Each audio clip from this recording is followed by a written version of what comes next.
యొక్క ఆకాంక్షలేంటి, వాళ్ళ కాంక్షలేంటి, అది ఎలా ట్యాప్ చేయాలనుకున్న దాని మీద నేను మెయిన్గా కాన్సన్ట్రేట్ చేస్తున్నాను. అందుకని మీరు చెప్పినట్టు వ్యవసాయ రంగం, ఉద్యోగాల సృష్టి, ఈ రెండింటి మీద కాన్సన్ట్రేట్ చేస్తూ మిగతా ప్రభుత్వ నిర్ణయాల గురించి కూడా మనం ఏ విధంగా పాజిటివ్గా సకారాత్మకంగా దోహదంచి పడవచ్చు అన్న దాని గురించి కూడా ఖచ్చితంగా నా వంతు పాత్ర నేను పోషించాను. ఎవరు ఏమనుకున్నా పర్వాలేదు, కానీ నా భూమిక అలాగే ఉంటుంది, మా పార్టీ కూడా అలాగే ఉంటుంది. కాబట్టి మేము ఇక్కడ ఉన్నాం కాబట్టి ప్రతిదీ మనం విమర్శించాలన్న ధోరణి ఎప్పుడూ ఉండదు. సకారాత్మకంగా అందరం కలిసి ముందుకు వెళదామన్న ధోరణిలోనే ఉంటాం మేము. సార్, చంద్రబాబు గారిని లాస్ట్ టైం ఎప్పుడంటే కలిసారు మీరు? లాస్ట్ కలిసిన సందర్భం 2 సార్లు కలిశాను వారిని ఇప్పటి వరకు. ఒకసారి తితిలి తుఫాన్ అప్పుడు కలిశాను. తితిలి తుఫాన్ సందర్భంగా ఆ సమయంలో నేను ఒక దత్తత తీసుకున్న గ్రామాల్లో నేను 3 రోజులు ఉన్నాను అక్కడ. తుఫాన్ జరిగినప్పుడు ఆ ప్రాంతంలో తిరిగి ఆ ప్రాంతం మళ్ళీ, ఎందుకంటే చాలా నష్టం సంభవించింది శ్రీకాకుళం జిల్లాలో. అనేక జీడి, మామిడి చెట్లు ఇవన్నీ కూడా పడిపోయాయి, కొబ్బరి చెట్లు పడిపోయాయి. దాంతో ఏ విధంగా ఈ వీళ్లకు మనం ఉపయోగపడవచ్చు అన్నది ఒక లెటర్ తయారు చేసి వాళ్ళకు నేను పలాసలో ఇచ్చాను. పలాసలో వారు ఉన్నప్పుడు వెళ్ళి ఇచ్చాను. అది మొదటిసారి నేను కలవడం చంద్రబాబు గారిని. రెండవసారి మా అమ్మాయి పెళ్లి గురించి ఇన్విటేషన్ ఇవ్వడానికి వెళ్ళాను. వారు మా అమ్మాయి రిసెప్షన్ కూడా వచ్చారు. సో ఈ 2 సార్లు మాత్రమే కలవడం జరిగింది. సార్, ఇప్పుడు దత్తత తీసుకున్నాను అన్నారు కదండి, ఏ గ్రామం అండి అది? సహలాల పుట్టుగా అని మన కవిటి మండలం, శ్రీకాకుళం జిల్లాలో. అది ఉద్దానం ప్రాంతం. అది ఉద్దానం ప్రాంతం. తర్వాత వచ్చేసి అక్కడ ఈ కిడ్నీ వ్యాధులు ఇవన్నీ కూడా ఎక్కువ ఉన్నాయి కాబట్టి అక్కడ మా ఫౌండేషన్ తరపున కొద్దిగా పని చేశాము అక్కడ. కాబట్టి ఆ తితిలి తుఫాన్ అప్పుడు నేను అక్కడ 3-4 రోజులుండి ఆ ప్రాంతం ఎలా మనం బయటికి తీసుకురావాలన్న ప్రయత్నాలు చేశాం. ఆ సందర్భంగా చంద్రబాబు గారిని కలవడం జరిగింది. పవన్ కళ్యాణ్ గారిని ఇంకా బయటకు వచ్చేసిన తర్వాత కలవలేదు కదండి, అదే ఆఖరండి? పెళ్ళి ఐ థింక్ రిసెప్షన్ కానీ ఎంగేజ్మెంట్ అప్పుడు కలిశాను ఒకసారి. బయటకు వచ్చిన తర్వాత కలిసాం, మాట్లాడుకున్నాం. ఓకే, ఏం మాట్లాడుకున్నారు సార్? అంటే రాజకీయాలేనా లేకపోతే ఫార్మల్గా అండి? ఎలా ఉన్నారు, బాగున్నారా, ఎలా ఉన్నారు, అంతే. జస్ట్ ఒక 5 minutes కలిసాం. ఓకే ఓకే ఓకే సార్, ఇప్పుడు ఎలక్షన్లు అనగానే చాలాసార్లు ఎగ్జిట్ పోల్స్ విషయంలోని సెఫాలజిస్టులు వీళ్ళందరూ పుట్టుకుని వస్తుంటారు. ఎలక్షన్ అనగానే ఒక అతిపెద్ద, ప్రపంచంలోనే మన భారతదేశంలో ఉన్న అతిపెద్ద పండుగని లాస్ట్ టైం మీరే అన్నట్టున్నారు. అవును. సెఫాలజిస్టులు వీళ్ళందరూ వస్తూ ఉంటారు, రకరకాల ఎగ్జిట్ పోల్స్ ఇచ్చారు. ఈసారి ఎగ్జిట్ పోల్స్ చాలా మటుకు పాత గవర్నమెంట్ వైసీపీ ఎలాగైనా ఇక్కడ ఫామ్ చేయబోతుందన్నారు. కొన్ని ఎగ్జిట్ పోల్స్ ఏంటంటే టీడీపీకి వచ్చే అవకాశం ఉందని కూడా అన్నారు. అప్పుడు పరస్పర ఆరోపణలు కూడా జరిగాయి. అది పేడ్ అంటే ఇది పేడు, ఇది పేడ్ అంటే అది పేడ్ అని రకరకాలుగా. వీళ్ళ మధ్య ఒక మెగాస్టార్ వచ్చాడు, కేకే, కిరణ్ కొండేటి అనే ఒక వ్యక్తి. కేకే అనే కూడా ఆయన 151 అని చెప్పారు. ఎస్, అవునండి, 2019లో చెప్పారు. ఈసారి 161 అన్నట్టుగా ఉంది. 161, 3 పెరిగాయి, 3 పెరిగాయి. సార్, ఆయన 2019లో చెప్పినప్పుడు అంటే టీడీపీ పార్టీ 20 సీట్లకి కన్ఫైన్ కాబోతుంది, వైసీపీ 151 సంథింగ్ ఏదో రాబోతుంది అని చెప్పినప్పుడు చాలామంది విమర్శించారు. అట్లాగే ఇప్పుడు 161 చెప్పారు టీడీ.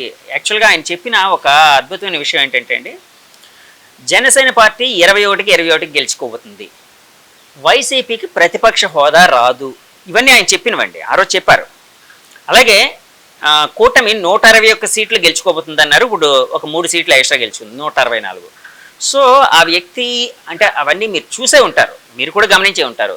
దాన్ని పరిశీలిస్తే ఏమనిపించిందండి ఆయన కోసం కానీ, లేకపోతే ఆ విశ్లేషణ కోసం? అంటే మనం ఈ సెఫాలజీలో కానీ ఎగ్జిట్ పోల్స్ కానీ ఎంత సైంటిఫిక్గా చేస్తామన్న దాని మీద రిజల్ట్స్ ఆధారపడి ఉంటాయి. ఎందుకంటే ఈ ఎగ్జిట్ పోల్ చేసేవాళ్ళు ఎవరు కూడా ఎంతమందిని మేము అడిగాము, మా శాంపుల్ సైజ్ ఎంత, పార్లమెంట్ నియోజకవర్గంలో ఎంతమంది మహిళలు, ఎంతమంది పురుషులు, తర్వాత ఎంతమంది యువతరం, ఆ తర్వాత అర్బన్ ఎంత, రూరల్ ఎంత, ఈ స్టాటిస్టిక్స్ ఎవరు ఇవ్వరు. వాళ్ళు 100 మందిని ప్రశ్నించారా, 1000 మందిని ప్రశ్నించారా, 2 లక్షల మంది ప్రశ్నించారా, ఎక్కడా కూడా లేదు. ఎప్పుడైతే మన శాంపుల్ సైజ్ పెరుగుతుందో మనము రియాలిటీకి దగ్గరగా వెళతాం. సో నేను అనుకోవడం కేకే గారు ఎవరైతే ఉన్నారో వారి కిరణ్ గారు అనుకుంటారు, వారి చేసిన సర్వేలో ఐ థింక్ ఒక పెద్ద టీమును పెట్టి వాళ్ళు ఎక్కువ మందిని వాళ్ళు పరిశీలించుంటారు అనుకుంటున్నాను. నేను ఆయన ఇంటర్వ్యూ కూడా చేశానండి. ఆయన ఇంటర్వ్యూ చేసి పాపులర్గా ఉన్న సంస్థలకి ప్రజలు నిజం చెప్పరు. చాలామంది ఒక్కోసారి నిజం చెప్పకపోవచ్చు, అంటే ఫోన్ వస్తుంది ఎవరి దగ్గర నుంచి, మేము పలానా సంస్థ నుంచి మాట్లాడుతున్నామండి, మీరు ఏ పార్టీకి ఓటేశారంటే ఎవరు చెప్తారండి? కానీ యాక్చువల్గా ప్రత్యక్షంగా వెళ్ళి అక్కడ ఉండి చేసి, కాబట్టి కిరణ్ కొండేటి గారు వారు ఎలాగా ఈ చేశారన్నదాన్ని కూడా ఐ థింక్ మీరు నా ఇంటర్వ్యూలో ఆయన చెప్పారండి. నేను ఆల్రెడీ ఇంటర్వ్యూ చేశాను ఆయనది. ఆయన శాంపిల్ సైజ్ కోసం కూడా అడిగినప్పుడు ఆయన ఒక మాట అన్నారు, అంటే యాక్చువల్గా శాంపిల్ సైజ్ అనేది చాలామంది రాజకీయ నాయకులు కూడా ఎన్ని శాంపిల్స్ తీసుకుంటారండి అంటూ ఉంటారు. శాంపిల్ సైజ్ ఒకటే కాదు, శాంపిల్ సైజ్ అనేది అతి ముఖ్యమైనది. కానీ దానికంటే కూడా అతి ముఖ్యమైన కొన్ని ఉన్నాయండి. అంటే ఏ వర్గాలు ఎలా ఉన్నాయి, ఎలా అంటే ఆ పర్సంటేజ్ ఎలా ఉంది అక్కడ. అంటే ఒక్కొక్క ప్రాంతానికి ఒక్కొక్క సమస్య ఉంటుంది, యూనివర్సల్ సమస్య అంటూ ఎప్పుడు ఉండదు. సో ప్రాంతాన్ని బట్టి మేము చేసామండి. మాకు కొన్ని స్లీపర్ సెల్స్ కూడా ఉన్నాయి, వాళ్ళ ఇన్ఫర్మేషన్ ఇచ్చేవారు. కొంతమంది మేము వీళ్ళందరినీ పెట్టేవాళ్ళం, వాళ్ళు వెళ్ళి జనంతో సైంటిఫిక్ గా వెళ్ళారు కాబట్టి నిజానికి దగ్గరగా రాగలిగారు. ఎందుకంటే కొన్ని ఎగ్జిట్ పోల్స్ మీరు చూసుకుంటే దేశంలో కూడా చాలా ఇవే. యాక్చువల్గా మీరు చూసుకుంటే 2018వ సంవత్సరంలో ఉత్తరప్రదేశ్లో జరిగిన ఎన్నికల్లో డిమానిటైజేషన్ అప్పుడే అయింది. డిమానిటైజేషన్ అయిన తర్వాత నోట్ల రద్దు తర్వాత మొదటి ఎలక్షన్స్ వెళ్ళింది ఉత్తరప్రదేశ్. ఆ సమయంలో చెప్పింది ఈ సఫాలజిస్టులు, ఎగ్జిట్ పోల్స్ వాళ్ళు చెప్పింది యూపీలో హంగ్ అసెంబ్లీ ఏర్పడుతుందన్నారు. అక్కడ భారతీయ జనతా పార్టీ 323 సీట్లతో వచ్చింది యోగి ఆదిత్యనాథ్ గారి ఆధ్వర్యం. అలాగా ప్రతి చోట ఉంది. ఫర్ ఎగ్జాంపుల్ 2004వ సంవత్సరంలో Bharatiya Janata party India shining నినాదంతో వెళ్ళింది. అప్పుడు ఖచ్చితంగా మళ్ళా వచ్చేస్తుందన్నారు వాజ్పేయి గారి. అప్పుడు రాలా, అప్పుడు మళ్ళీ యూపీఏ గవర్నమెంట్ ఏర్పడింది. కాబట్టి ఏమవుతుందంటే మీరు అన్నట్టు ఇది సైంటిఫిక్ బేస్. ఎంత ఏ నియోజకవర్గాలు ఏ సమస్యలు ఎటువంటి ఎవరిని మనం ప్రశ్నించాం వీటన్నిటి మీద రియాలిటీ దగ్గరికి వెళుతూ ఉంటాం. కానీ అల్టిమేట్గా ఎగ్జిట్ పోల్స్ ఉపయోగము ఎంతవరకు ఉంటుందన్నది కూడా మనం చూస్తే చాలామంది ఈరోజు ఎవరో 30 కోట్ల బెట్టింగ్ పెట్టి ఆత్మహత్య చేసుకున్నాడని నేను పేపర్లో చదివాను. ఈ గత ప్రభుత్వం మళ్ళా వస్తుందని చెప్పేసి బెట్టింగ్ పెట్టి ఒక వ్యక్తి 30 కోట్లకు బెట్టింగ్ పెట్టి అది చేయలేక ఆత్మహత్య చేసుకున్నాడు. కాబట్టి ఎగ్జిట్ పోల్స్ అల్టిమేట్గా దేనికి ఉపయోగపడుతున్నాయి? ఎందుకంటే వెయిట్ చేయాలి, వెయిట్ చేసిన తర్వాత రిజల్ట్స్ వస్తాయి. ఆ లోపల మనకి ఉన్న ఆతృత ఏమైపోతుందో అన్న దీంతో ఎగ్జిట్ పోల్స్ అన్సైంటిఫిక్గా చేసే. అంటే మన రాష్ట్రం అభివృద్ధి పదంలో వెళ్ళడానికి కేంద్ర సహకారం అవసరమని ఫస్ట్ నుంచి అందరూ, అంటే చంద్రబాబు నాయుడు గారు అదే చెప్తున్నారు. అసలు బీజేపీతో జత కట్టడానికి కారణమే అదని చెప్పారు ఆయన. ఎందుకంటే రేపు పొద్దున మనం వస్తే వాళ్ళు సహకారం ఉంటుంది, సో రాష్ట్రాన్ని ముందుకు తీసుకుని వెళ్ళొచ్చు అని. అంటే రాష్ట్రం అభివృద్ధి చెందడానికి ఈ ముగ్గురు కాంబినేషన్, అంటే త్రిమూర్తుల కాంబినేషన్ అనుకోవచ్చు. ఫర్ ఎగ్జాంపుల్ అంటే నేను అంటున్నానండి, చంద్రబాబు గారు, పవన్ కళ్యాణ్ గారు, మోదీ గారు త్రిమూర్తులు అనుకోండి. ఫర్ ఎగ్జాంపుల్ ఈ కాంబినేషను ముందుకు బాగా వెళ్ళడానికి, రాష్ట్రం అభివృద్ధి చెందడానికి చంద్రబాబు గారు ఇమ్మీడియట్గా ఎలాంటి సమస్యల మీద, ఎలాంటి పరిస్థితుల మీద ఫోకస్ చేస్తే బాగుంటుందని మీ ఆలోచన? ఏది ఏమైనా కూడా రాష్ట్ర అభివృద్ధి అన్నది చాలా ముఖ్యం. అంటే రాష్ట్రాన్ని పెద్ద పెట్టున అభివృద్ధి ఎలా చేయాలి అన్న దాని మీద మనం తీసుకురావాలి. దానికి ఏ రాష్ట్రమైనా ఇప్పుడు అభివృద్ధి చెందాలి అంటే పెట్టుబడులు, ఇదే one of the bottom lines. తర్వాత మంచి లా అండ్ ఆర్డర్ ఏర్పాటు చేయడం. ఏ రాష్ట్రంలో అయితే లా అండ్ ఆర్డర్ బాగుంటుందో ఆ రాష్ట్రంలో పెట్టుబడులు బాగా వస్తాయి. ఇప్పుడు బీహార్లో ఎవరు కూడా పెట్టుబడులు పెద్దగా పెట్టడానికి ఇంతకుముందు అనుకూలత ఉండేది కాదు. ఎందుకంటే అక్కడ ప్రైవేట్ ఆర్మీలు, ఈ సినిమాల్లో చూపించినట్టు ఈ రైఫిళ్ళు తీసుకొని వెళ్ళడం, ఇలా చేస్తే ఏ పెట్టుబడిదారు అక్కడికి వెళ్తాడు? ఏ మనం పెట్టుబడి పెట్టే ఇన్వెస్టర్ అక్కడికి వెళ్తాడు? అదే గుజరాత్, మహారాష్ట్ర చూడండి, ప్రతి ఒక్కరు అక్కడికే తీసుకెళ్తారు. ఎందుకంటే అక్కడ శాంతి భద్రతలు బాగుంటాయి. కాబట్టి ఈ రాష్ట్రంలో శాంతి భద్రతల పరిరక్షణ అన్నది నెంబర్ 1 ప్రయారిటీలో చంద్రబాబు గారు తీసుకెళ్ళారు. శాంతి భద్రతల కోసం మినిస్టర్ పెద్ద ముఖ్యం కాదు, మనం వేస్తున్న అధికారులు, డీజీపీ ఎవరు, కమిషనర్ ఆఫ్ పోలీస్ ఎవరు, సూపరింటెండెంట్ ఆఫ్ పోలీస్, ఎస్పీస్ ఎవరు, తర్వాత పోలీస్ స్టేషన్ ఇన్ఛార్జీలుగా, ఎస్హెచ్ఓలుగా, సిఐలుగా ఎవరిని ఏర్పాటు చేస్తున్నాం, వీటిని జాగ్రత్తగా మనం వేసుకుంటే చాలు. అంత పెద్ద మినిస్టరు పెద్ద ఇట్ ఈజ్ ఇమ్మెటీరియల్. కర్తవ్యాన్ని చక్కగా చేసే పోలీస్ ఆఫీసర్లను కనుక మనం ఏ స్థాయిలో ఏ ప్రాంతాల్లో ఎవరెవరిని ఉంచాలని కనుక నిర్ణయం తీసుకొని వేయగలిగితే వాళ్ళు చట్టబద్ధంగా చేయడానికి మీరు ఫ్రీ హ్యాండ్ ఇస్తే బ్రహ్మాండంగా ఉంటుంది. అందుకనే ఖాకీ అనే ఒక సినిమాలో అమితాబ్ బచ్చన్ అంటాడు, ఏమంటారంటే పోలీసు సంకల్పిస్తే మీ ఇంటిలో ఒక చిన్న బొమ్మ కూడా ఎవరు దొంగతనం చేయలేడంటాడు. అంటే ఆ విధంగా అటువంటి వ్యక్తులను సరి అయిన స్థానాల్లో వాళ్ళని పెట్టాలి. లేకుంటే మన పని వీళ్ళు చేస్తారు, లేకుంటే మనకు తెలిసిన వాళ్ళు, ఈ విధమైన మొహమాటాలకు వెళ్తే ఏమవుతుందంటే ఫైనల్గా లా అండ్ ఆర్డర్ అనేది దెబ్బతింటుంది. తర్వాత క్యాడర్కి కూడా గట్టిగా చెప్పాలి. ఇప్పుడు ఏమైందంటే ఎన్నికల తర్వాత, పోలింగ్ తర్వాత ఇప్పుడు కూడా కొట్లాట్లు జరుగుతున్నాయి. అంటే మన రాష్ట్ర రెప్యుటేషన్ దెబ్బతింటుంది. ఇన్వెస్టర్లు కూడా 10 సార్లు ఆలోచిస్తారు. కాబట్టి క్యాడర్లకు కూడా 2 పార్టీలు కూడా క్యాడర్లకు అయిపోయింది. ఇప్పుడు ప్రజల వాళ్ళు ఎన్నికల్లో వాళ్ళ అభిప్రాయం చెప్పారు, దాన్ని గౌరవించి మనం రాష్ట్ర అభివృద్ధికి అందరం కలిసి పోరాడదామని చెప్పేసి అన్న మెసేజ్ 2 పార్టీలు, అన్ని పార్టీల నుంచి కూడా వెళ్ళాలి. లేకుంటే ఏముందంటే ఈ కక్షలు, కార్పణ్యాలు, ప్రగలు, ప్రతీకారాలు తీసుకుంటూ వెళ్తుంటే రాష్ట్రం యొక్క రెప్యుటేషన్, రాష్ట్రం యొక్క పేరు పాడైపోతుంది. కాబట్టి అది కూడా చేయాల్సిన చాలా ముఖ్యం. కాబట్టి లా అండ్ ఆర్డర్, ఇన్వెస్ట్మెంట్ ఎలా తీసుకురావడం, కేంద్రం నుంచి ఏ విధంగా అభివృద్ధి కోసం మనకు ప్రత్యేక ఫండ్స్ ఎలా తీసుకురావడం, ప్రత్యేక హోదాని ఏ విధంగా తీసుకురావడం, విభజన హామీలను ఎలా పూరించడం, ఇవన్నీ కూడా చేసుకుంటూ వెళుతూ మనం కనుక అభివృద్ధి దిశగా ముందుకు వెళ్ళగలిగితే మనకున్న పొటెన్షియల్ ఈ యువతరాన్ని సక్రమంగా మనం ఎలా ఉపయోగించుకోవాలన్న దాని మీద కేంద్రీకృతం చేయగలిగితే, వ్యవసాయాన్ని లాభసాటిగా చేసే విధంగా మనం ముందుకు వెళితే ఖచ్చితంగా రాష్ట్రం ముందుకు వెళుతుంది. ఆ దిశగా వారు అనుభవజ్ఞులు కాబట్టి ఈ విషయాల మీద ఖచ్చితంగా వారు కాన్సన్ట్రేట్ చేస్తారు అన్నది నేను అందుకనే మొదటిది మెగా డిఎస్సి మీద సంతకం పెడతారన్నట్టుగా వారు చెప్పారు. కాబట్టి అందరూ యువతరం ఎదురు చూస్తున్నారు. ఎందుకంటే డిఎస్సిలో మ్యాక్సిమం రిక్రూట్మెంట్స్ అవుతాయి, 6,000 నుంచి 10,000 వరకు కూడా అవుతాయి. సో వీటి కోసం యువతరం ఎదురు చూస్తుంది. ఓకే సార్, అలాగే ఇందాక అంటే పోలీస్ యంత్రాంగం కోసం మనం మాట్లాడుకునేటప్పుడు కొంతమంది అధికారులు ఏకపక్షంగా వ్యవహరించారు ఇట్లా కూడా చెప్పారు.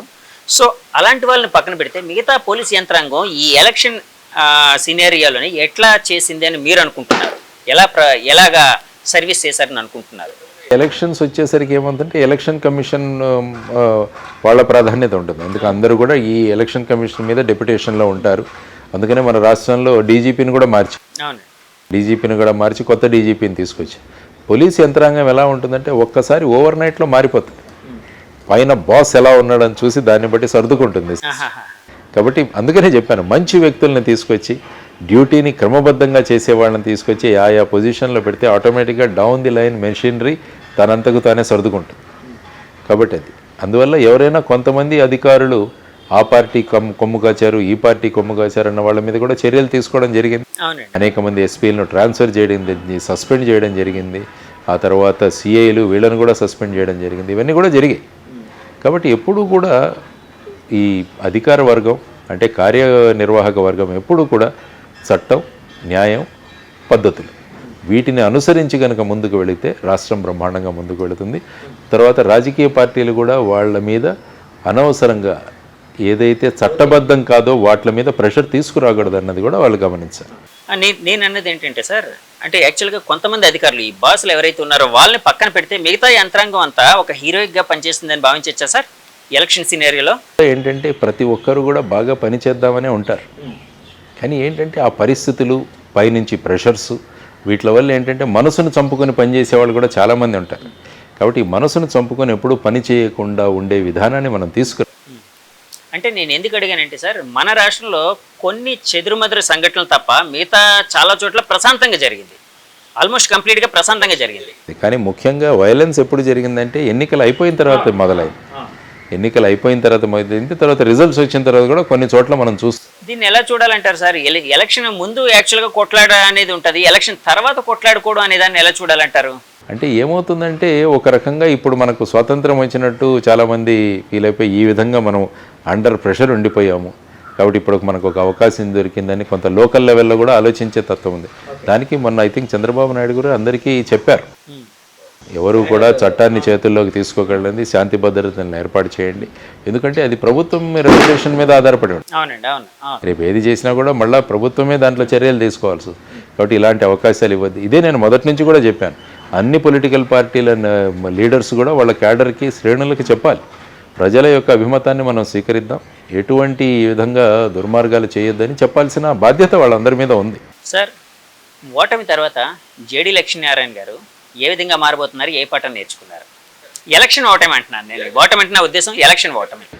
అంటే ఎలక్షన్లో ప్రస్తుతం అనేక విషయాలు నేర్చుకున్నాను నేను. యాక్చువల్గా క్యాంపెయినింగ్ ఎలా ఉంటుంది, ఎందుకంటే మేమంతా కూడా డోర్ టు డోర్ క్యాంపెయినింగ్ చేశాం. ఇక్కడ మీరు చూస్తుంటే ప్రతి ఇంటికి నేను వెళ్ళడానికి ప్రయత్నం చేశాను, మా అభ్యర్థులు కూడా వెళ్ళారు. ఆ తర్వాత ఏంటంటే మేము తెలుసుకున్నది ఏంటంటే ప్రధానంగా పోటీ ఎప్పుడు కూడా రెండు పార్టీల మధ్య ఉంటుంది. రెండు పార్టీల మధ్య ప్రధానమైన పోటీ ఉంటుందని ఈ ఎలక్షన్లు, మిగతా ఎలక్షన్లు కూడా చెబుతున్నాయి. ఆ తర్వాత మన సకారాత్మక భూమిక ఎలా ఉండాలి అన్నదాన్ని కూడా మనం నిర్ణయించుకుందాం. ఎప్పుడు కూడా మన ఉనికి ఎప్పుడు కూడా మన స్వప్రయోజనాల కోసం కాకుండా రాష్ట్ర హితవు కోసం ఉపయోగపడాలని కోరుకుంటున్నాను. కాబట్టి మా పార్టీలో ఉన్న మిగతా అభ్యర్థులందరితో కూడా చర్చిస్తాను, పార్టీ ప్రముఖులతో కూడా చర్చించి రాబోయే మన ప్రయాణం దేశ హితవు కోసం, రాష్ట్ర హితవు కోసం ఇంకా ఎలా మనం ముందుకు వెళ్ళగలం అన్న దాని గురించి ఆలోచిస్తూ ముందుకు వెళ్తాం. Okay sir. Thank you sir, thank you very much అండి, చాలా సమయం కేటాయించారు. జై భారత్. వ్యూస్ చూసారు కదండి, ఇది జేడి లక్ష్మీనారాయణ గారి అంతరంగం. ఆయన అంటే ఆఫ్టర్ ఎలక్షన్స్ జరిగిన పరిణామాల మీద ఆయన ఆలోచనల్ని, తర్వాత రాష్ట్రాభివృద్ధికి సంబంధించి ఆయన అనుకుంటున్న విషయాల్ని, ఆలోచనలు కూడా పంచుకున్నారు. అవన్నీ సీఎం గారి దగ్గరికి, చంద్రబాబు నాయుడు గారి దగ్గరికి, అలాగే పవన్ కళ్యాణ్ గారి దగ్గరికి కూడా, వాళ్ళిద్దరి దగ్గరికి కూడా తీసుకుని వెళ్ళే అవకాశం ఉంది. తప్పకుండా వాళ్ళని కలుస్తానన్న ఆలోచన పంచుకుంటాను. ఏదేమైనా అందరూ కలిసి ఈ రాష్ట్ర అభివృద్ధికి తోడ్పడాలని చెప్తూ ఉన్నారండి. ఈ ఇంటర్వ్యూ మీకు నచ్చితే మా ఛానల్ లైక్ చేయండి, కామెంట్ చేయండి, షేర్ చేయండి, సబ్స్క్రైబ్ చేయండి. Thank you very much. Signing off, మీ జగదీష్. Bye bye.